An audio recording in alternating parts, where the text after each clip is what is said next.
sure you've fucking seen this already, but spoiler in case you haven't. This movie is about a cult that is using a family to summon a demon.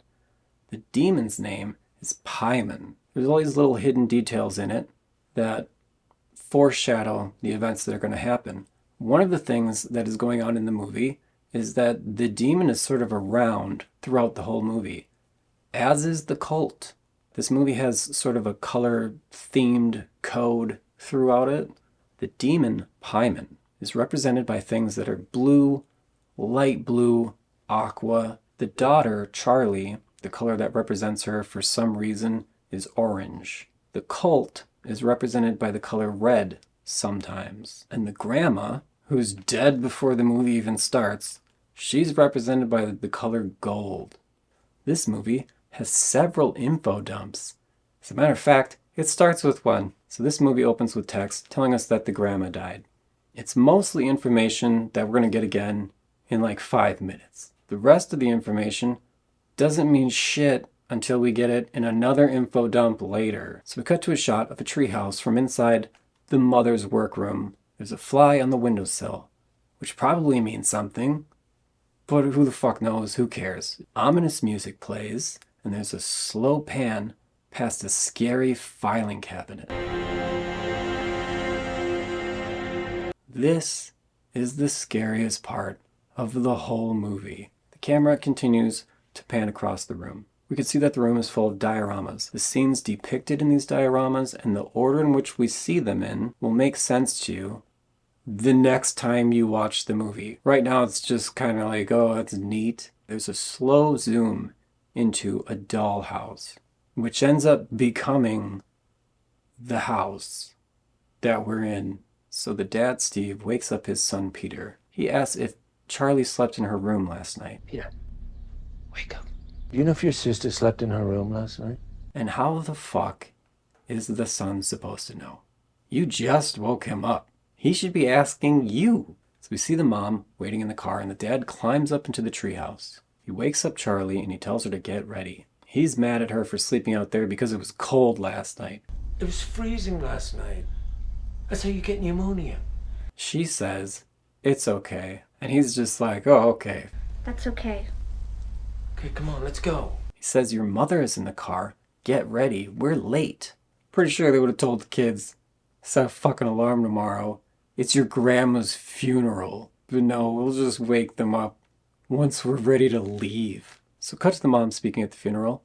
And now we're at Info Dump 2. We're about 5 minutes into the movie. She says, it's heartening to see so many strange new faces here today. It's heartening to see so many strange new faces here today. You wouldn't say strange. Even if you were thinking it, you wouldn't fucking say it. She says, My mother was a very secretive and private woman. These lines already make no fucking sense. Because if her mom was private and secretive, then you would expect to see people at the funeral that you don't know, right? She even says in the very next line, she had private friends. She had private rituals, private friends. Yeah, here they are. They're here. This is them. Anyway, the mom continues to talk shit about the grandma, but then I guess she remembers that she's giving a eulogy to her grandma's friends and family. Because then she says, she could be the sweetest, warmest, most loving person in the world.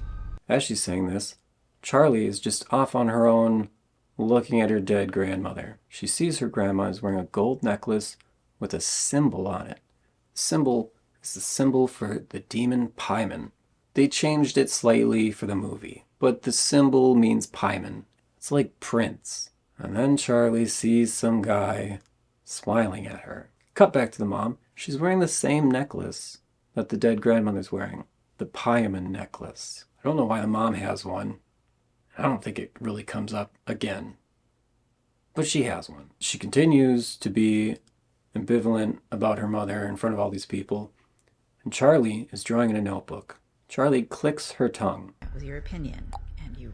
The dad reaches over and closes the notebook as if the drawing was the problem, not the fucking tongue clicking during the eulogy. So then we see the grandmother in her casket, and a woman comes up and dabs something on her lips. We don't find out what it was that she put on there, or why, or who that woman was.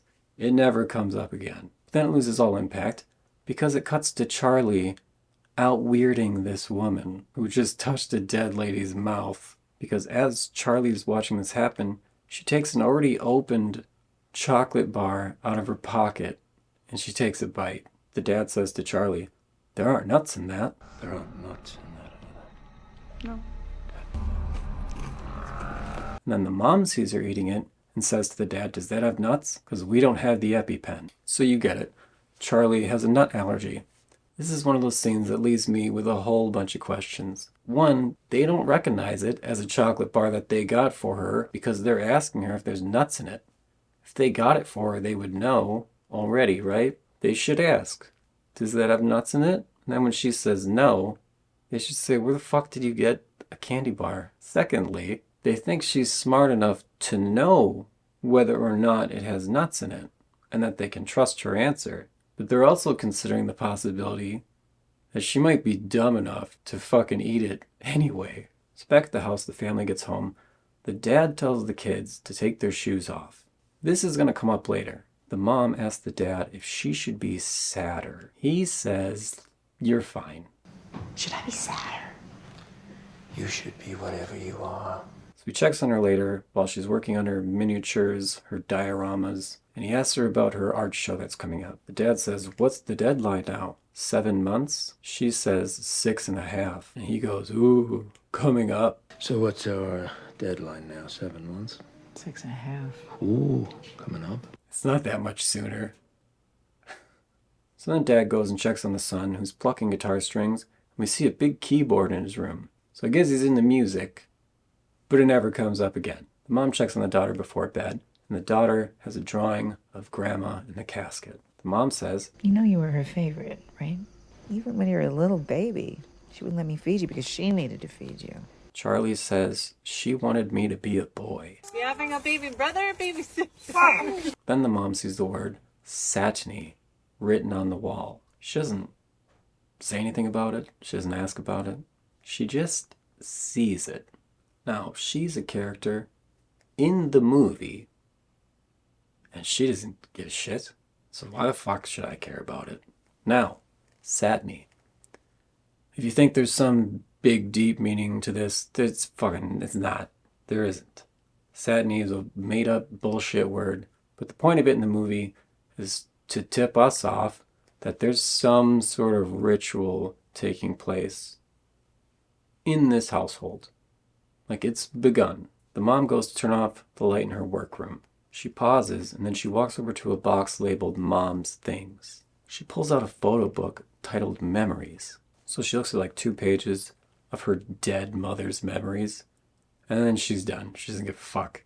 On to the next book. She pulls out a book called Notes on Spiritualism. She opens the book, and there's a handwritten note from her mother, and it says, "My darling, dear, beautiful Annie, forgive me for all the things I could not tell you. Please don't hate me, and try not to despair your losses. You will see in the end that they were worth it.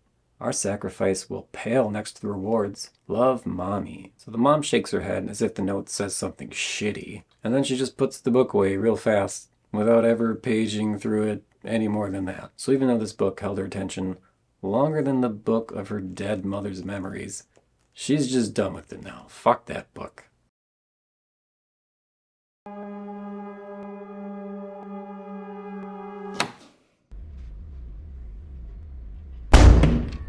They're all like pawns in this horrible, hopeless machine.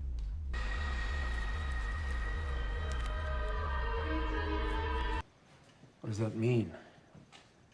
Desecrated. I also like how the mom is talking to her room full of people who are presumably mourning the death of her mother. And she says to her mom's friends and family, "Did you know she had private rituals and private anxieties and private friends? Did you know she was secretive? Did you know that she had secret friends? Did you know that some of you are her secret friends?" Like, I'm her daughter and I don't fucking know who you are.